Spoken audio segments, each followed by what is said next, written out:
Hi there, and welcome to Ku English. In this series, we explore the lives of amazing people and help you improve your English at the same time. Ready? Let's dive in.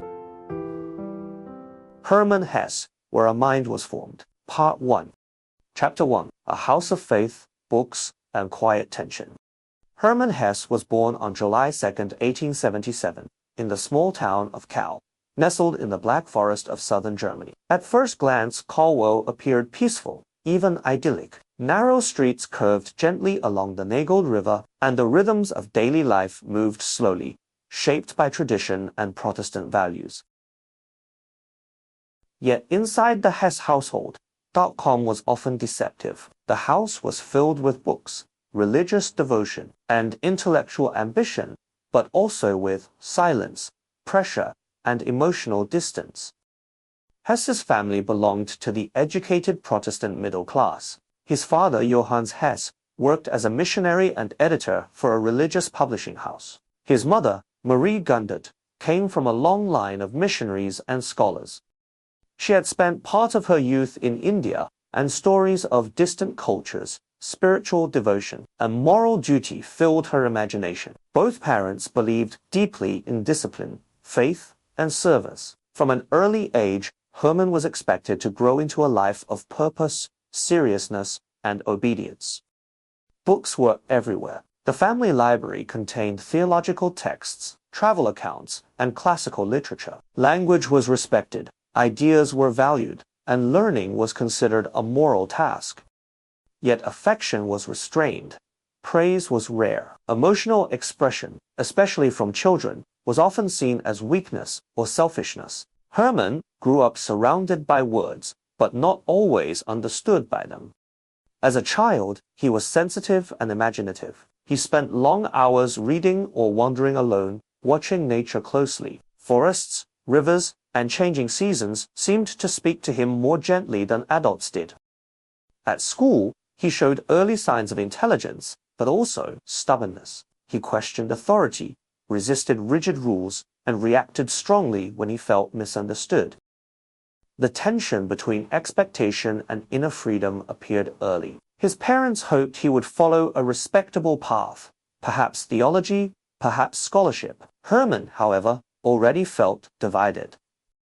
On the surface, he was the obedient son of a religious household. Inside, he carried a restless imagination and an intense emotional life that did not fit easily into narrow forms. These early years planted the first seeds of conflict that would define much of his later work. The struggle between the individual and society, between spiritual ideals and human desire, between obedience and authenticity. Though he could not yet name these tensions, he felt them deeply, and they would never fully leave him. Chapter 2. Education as Discipline and as Resistance.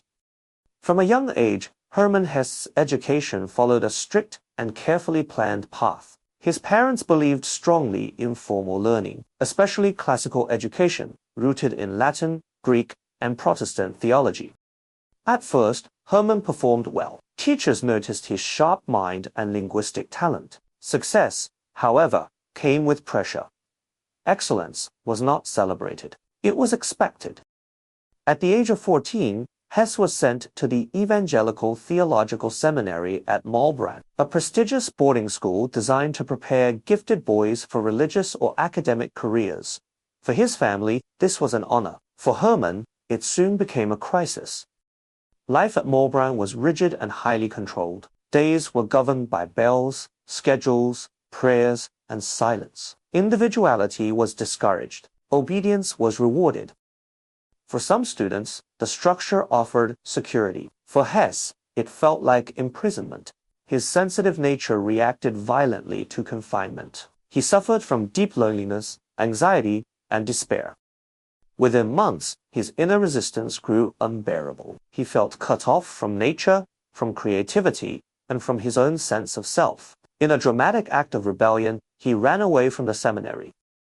When he was found and brought back, the situation worsened. He fell into severe depression and even attempted suicide. For a boy of 15, such despair shocked both family and teachers. Hesse was eventually removed from Maulbronn. Officially, he had failed. Unofficially, something more important had occurred. He had discovered the cost of denying his inner voice. This experience left a deep mark on him. For the rest of his life, he would remember institutions as places that often crushed the human spirit, even when they claimed to serve higher ideals. After leaving the seminary, Hesse moved between schools and apprenticeships. He worked briefly as a mechanic, then as a bookseller's apprentice. These years were unstable and often painful. He felt lost, ashamed, and uncertain about his future. Yet they also exposed him to real life beyond academic walls. In bookshops, he encountered literature freely, without exams or expectations. Poetry, philosophy, and novels became companions rather than obligations. Education, for Hesse, had split into two opposing forces, one that disciplined and constrained, and another that quietly liberated. This distinction would later shape his novels, where formal schooling often appears as a threat to genuine self-discovery. Chapter 3. Solitude, Reading, and the First Quiet Voice of a Writer. By his late teens, Hermann Hesse had not found stability, but he had found direction. Working in bookshops in Tübingen, and later in Basel, he lived modestly and often alone. His days were filled with routine tasks, but his nights belonged to books and writing. He read Goethe, Hölderlin, Nietzsche, and Romantic poets. He absorbed Eastern philosophy alongside Western literature. Slowly, a private inner world took shape. Writing began quietly. At first, it was poetry, short, intense expressions of longing, nature, and loneliness. There was little confidence and no audience. Yet writing offered something no institution ever had, a space where contradictions could exist without punishment. In language, Hesse could be both disciplined and free. Loneliness remained a constant companion. He struggled with feelings of inadequacy and emotional isolation. Relationships were difficult. He observed life more than he participated in it. Yet this distance sharpened his insight. He watched people carefully, noticed social masks, and felt the pain hidden behind respectability. His first publications attracted little attention. Early poetry collections sold poorly and were often ignored. But Hesse did not stop. He wrote not because success was likely, but because writing had become necessary. It was the one place where his fragmented experiences, faith and rebellion, despair and beauty, solitude and longing, could coexist. By the end of this early period, Hesse was still far from famous. He was financially insecure and emotionally fragile. Yet something essential had formed. The conflicts of childhood, the trauma of education, and the quiet discipline of self-directed learning had shaped a mind deeply aware of inner life.